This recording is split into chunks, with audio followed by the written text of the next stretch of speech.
మెదక్ జిల్లా మాసాయిపేట మండలం కేంద్రంలోని రైతు వేదికలో మండల ఎమ్మెల్యే సునీతారెడ్డి అభివృద్ధి పనులు, పారిశుద్ధ్యం, బతుకమ్మ పండుగ ఏర్పాట్లు, గ్రామ సమస్యలపై సంబంధిత అధికారులతో సమీక్ష సమావేశం నిర్వహించారు. ఈ సందర్భంగా గ్రామ పంచాయతీ కార్యదర్శులు తమకెదురవుతున్న సమస్యలను ఎమ్మెల్యే దృష్టికి తీసుకొచ్చారు. నిధులు లేనప్పటికీ పారిశుద్ధ్యం, నీటి సరఫరా వంటి పనుల కోసం తమ సొంత డబ్బులు ఖర్చు చేయాల్సి వస్తుందని కార్యదర్శులు ఎమ్మెల్యేకు వివరించారు. తమపై పని భారం ఎక్కువగా ఉందని, కానీ తమకు సరైన గుర్తింపు ఉండడం లేదని వాపోయారు.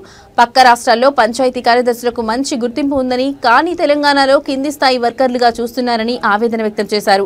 చాలా మంది పంచాయతీ కార్యదర్శులు 2 దశాబ్దాలుగా పదోన్నతి లేకుండా ఒకే పోస్టులో పనిచేస్తున్నారని తెలిపారు. ఇటీవల కురిసిన భారీ వర్షాలకు దెబ్బతిన్న పంటలు, ఇళ్ల వివరాలు అధికారులకు తెలియజేశారు.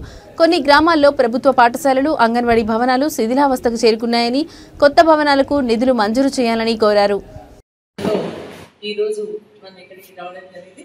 కాబట్టి మనకు స్థానిక సంస్థ నాయకులు ఎవరు లేరు, సర్పంచ్ ఎంపీటీసీ లేరు.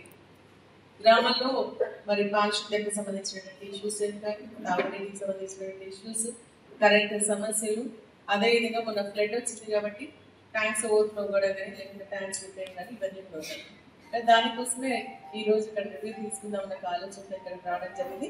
మీరంతా కూడా స్పెషల్ ఆఫీస్గా మీ స్థాయిలో మీరు గ్రామంలో కష్టపడతా ఉన్నారు కాబట్టి మీరు ఎదుర్కొన్నటువంటి సమస్యలు ఏమిటాయో అవన్నీ కూడా మరి మా దృష్టికి తీసుకొస్తే మరి మేము కలెక్టర్ గారి దృష్టిగా, లేదంటే రాష్ట్రంలో ఉన్నటువంటి అధికారుల దృష్టికి తీసుకురావడానికి అవకాశం ఉంటుంది. కాబట్టి మరి ఈ సమావేశం ఇక్కడ ఏర్పాటు చేసుకోవడం జరుగుతుంది. ముందుగా ఏంటంటే మరి పారిశుద్ధ్యానికి సంబంధించినటువంటి ఏమన్నా ఇష్యూస్ ఉంటే మరి గ్రామాల పంచాయత్ సెక్రటరీలు, స్పెషల్ ఆఫీసర్స్ తెలియజేయాల్సిందిగా కూడా ఒక్కొక్క విలేజ్ కి సంబంధించి మీరు చెప్పాల్సిందిగా నేను కోరుతాను. ఎందుకంటే రానున్నది పండగ, మరి ఇప్పుడు ఉన్నటువంటి వర్షాలతోని సీజనల్ డిసీజెస్ కూడా రిలీజ్ అయ్యేటట్టుగా చూసి వారికి ఆర్థిక సహాయం అందించాల్సిందిగా కోరుతా ఉందని, మరి ఈ అండర్పాస్ కి సంబంధించి రైల్వే వాళ్ళతో కూడా మాట్లాడేసి అది కూడా ఏదైనా పర్మనెంట్ సొల్యూషన్ చూపించాలని చెప్పేసి కూడా కోరడం జరుగుతుంది. మిషన్ భద్రతకు సంబంధించి కూడా ఎటువంటి ఇబ్బంది లేకుండా చూసుకొని ఏదైతే సెకండ్ ట్యాంక్ కావాలని చెప్పేసి అంటున్నారో అది కూడా తీసుకోవాల్సిందే నేను కోరుతాను. మరి ఇక్కడ సైడ్ నుంచి కనెక్షన్ ఇస్తే బాగుంటుందని చెప్పేసి అంటున్నారు కాబట్టి అది కూడా మనం ఎస్సీ గారితో మాట్లాడేసి దాన్ని కూడా క్లియర్ చేయించుకుంటే బెటర్. ప్రధానంగా ఈ సమస్యలపై మనం ఈరోజు సమావేశం ఏర్పాటు చేసుకోవడం జరిగింది. మరి మీరు చెప్పినటువంటి ప్రతి ఒక్క సమస్య రాసుకున్నా మీరు కూడా కోఆర్డినేట్ చేసుకోండి. మీరు ఎప్పుడైతే ఇప్పుడు మాట్లాడినటువంటి సమస్యలు ఉన్నాయో ఏ అధికారితో అయితే మేము చెప్పడం జరిగిందో ఆ అధికారితో మీరిద్దరు కూడా కోఆర్డినేట్ చేసుకుంటే సమస్య పరిష్కారం అవుతుంది. కాబట్టి మీరు కోఆర్డినేట్ చేసుకొని మీకేమైనా స్థానికంగా ఇబ్బందులు వస్తే మన మండల లెవెల్ ఎంపీడీ గారు, తహసీల్దార్ గారు, మన స్పెషల్ ఆఫీసర్ ఉన్నారు, వాళ్ళతో కాకపోతే మా దృష్టి కూడా తీసుకురండి. ఎల్లవేళలా కూడా మీకు మేము అందుబాటులోనే ఉంటాం. అల్టిమేట్ గా మన అందరి ధ్యేయం ఒకటి, గ్రామాల్లో ఉన్నటువంటి ప్రజలకు ఎటువంటి ఇబ్బందులు జరగకూడదు.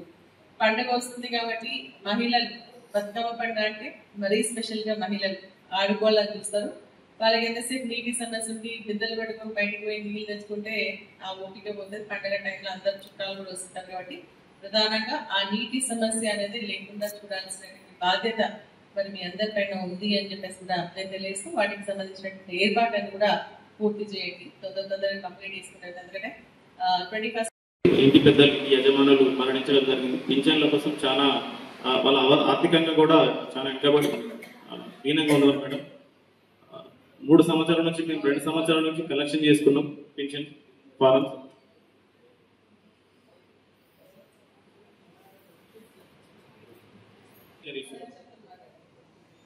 అట్లే రీసెంట్ గా వచ్చే వాళ్ళ పింఛన్ వచ్చే వాళ్ళకు డిసేబుల్డ్ పిల్లలు అంటే వికలాంగులు వాళ్ళు ఉంటారు మేడం. వాళ్ళకు ఒక 2 years 3 years ఒక సర్టిఫికేట్ ఇస్తారు. ఆ సర్టిఫికేట్ వ్యాలిడ్ ఉన్న రోజులు పెన్షన్ వస్తుంది. ఆ సర్టిఫికేట్ వ్యాలిడ్ అయిపోతే వాళ్ళకు ఆటోమేటిక్ వచ్చేటట్టు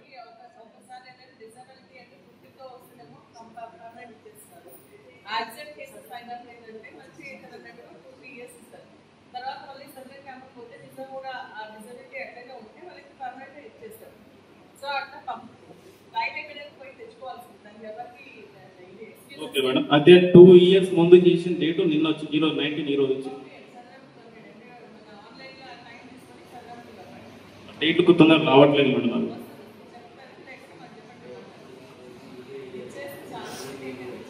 okay madam, thank you madam.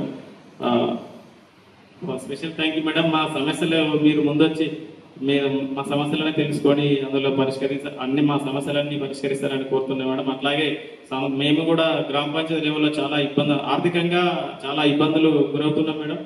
దయచేసి మా ఇబ్బందులను దృష్టిలో పెట్టుకొని ఈ ఫైనాన్షియల్ గా ప్రభుత్వాన్ని కొంచెం ఒత్తిడి తీసుకొచ్చి మా పెండింగ్ బిల్లులు అలాగే నిధులు కూడా మంజూరు చేయించవలసింది కోరుతున్నాం madam.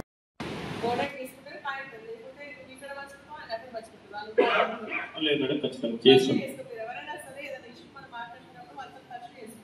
Okay, thank you madam.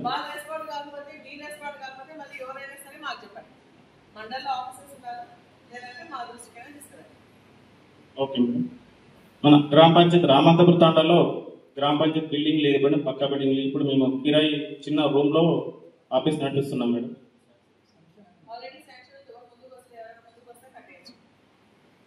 Okay madam. అలాగే అంగన్వాడీ బిల్డింగ్ కూడా పక్కా బిల్డింగ్ లేదు మేడం, అది కూడా కిరాయి దాంట్లో నడిపిస్తున్నాం మేడం. ఇప్పుడున్న స్కూలు కొంచెం శిథిలావస్థకు వచ్చింది మేడం, అది క్రాక్స్ వచ్చింది. పిల్లలకు ఏవి వర్షాలకు కొంచెం ఇబ్బంది ఉంది మేడం.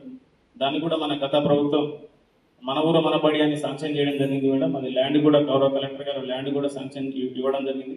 కానీ అది కాంట్రాక్టర్ల దాకా కొంచెం అదేలో డీల్ అయింది మేడం. కొంచెం దీని కోసం పిల్లల కోసం దృష్టి పెట్టి చేయండి మేడం. మనకి లేదు మేడం, మా సైడ్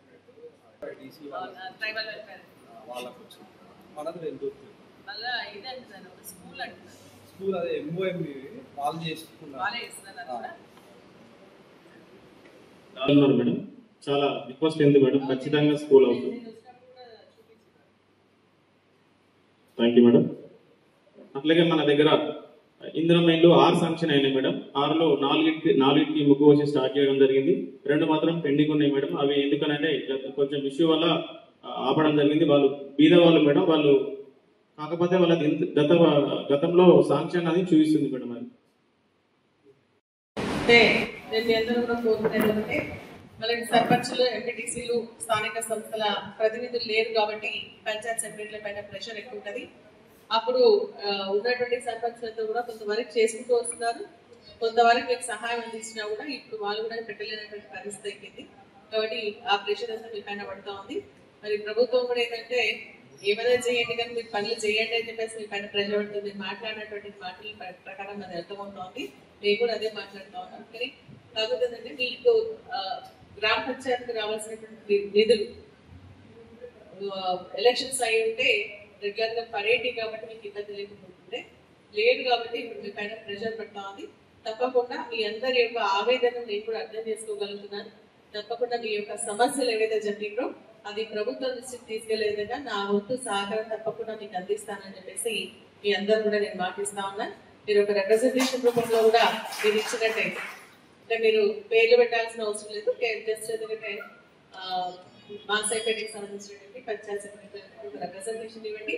దాన్ని మరి నెక్స్ట్ వచ్చేటువంటి అసెంబ్లీ సెషన్ లో మీ తరఫున తప్పకుండా మాట్లాడతామని చెప్పేసి కూడా ఈ సందర్భంగా తెలియజేస్తూ మీ అందరికీ అభినందిస్తా ఉన్నాను. ఎందుకంటే నిధులు లేకున్నా కూడా మీరు వ్యయ ప్రయాసాలకు వచ్చి మీ సొంత డబ్బులు ఖర్చు పెట్టుకుని మీ జీతాలు ఇలాంటి తీసి పెట్టుకున్నారు అంటే అది గ్రామంలో మీకు ఉన్నటువంటి కమిట్మెంట్ అని చెప్పేసి కూడా నేను భావిస్తా ఉన్నా.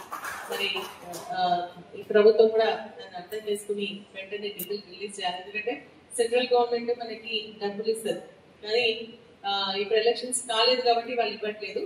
కాబట్టి అట్లీస్ట్ ఏంటంటే స్టేట్ గవర్నమెంట్ వాటా ఏదిందో అది రిలీజ్ చేస్తే మీకు ఇంత సమస్య ఉండేది కాదు. లాస్ట్ టైం సర్పంచ్ ఎలక్షన్ పట్ల అట్లనే ఉండిపోయినాయి, వాటికి నిధులు రాలేదు. తర్వాత పాపం అప్పుడు ఇన్ఛార్జ్ సెక్రటరీలు వచ్చినాయి, వాళ్ళు పనిచేసిపోయింది, వాళ్ళే అట్లనే ఉన్నాయి.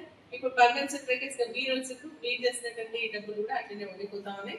వాటి ప్రభుత్వం దృష్టికి తప్పకుండా తీసుకెళ్తామని చెప్పేసి కూడా నేను తెలియజేస్తూ, ఏదేమైనా కూడా మనం ఒక కమిట్మెంట్ పనిచేయాల్సినటువంటి అవసరం ఉంది. ఎందుకంటే గ్రామాల్లో మన పైన నమ్మకంతో ఉంటారు.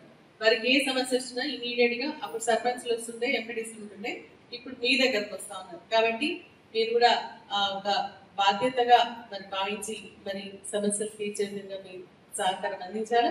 మీకు ఉన్నటువంటి సమస్యలు మేము కూడా మరి జిల్లా కలెక్టర్ గారు లేకుంటే అటు రాష్ట్రంలో ఉన్నటువంటి అధికారులతో కూడా మాట్లాడతామని చెప్పేసి కూడా నేను ఈ సందర్భంగా తెలియజేస్తా ఉన్నాను.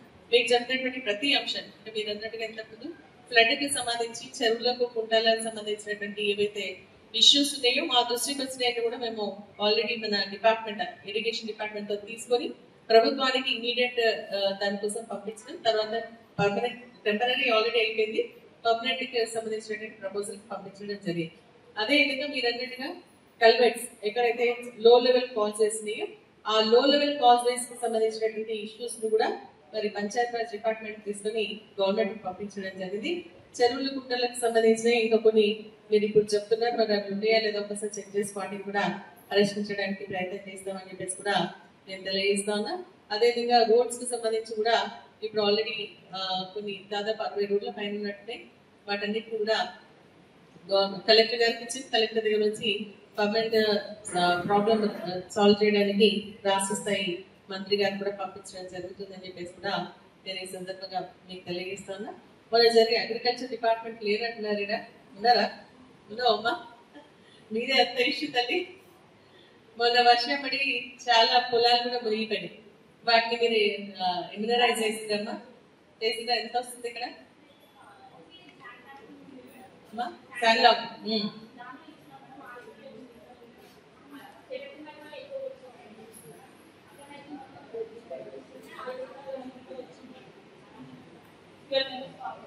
అగ్రికల్చర్ కి సంబంధించి పంట పొలాలు మునిగిపోయి నష్టం జరిగిందని అది కూడా ఒక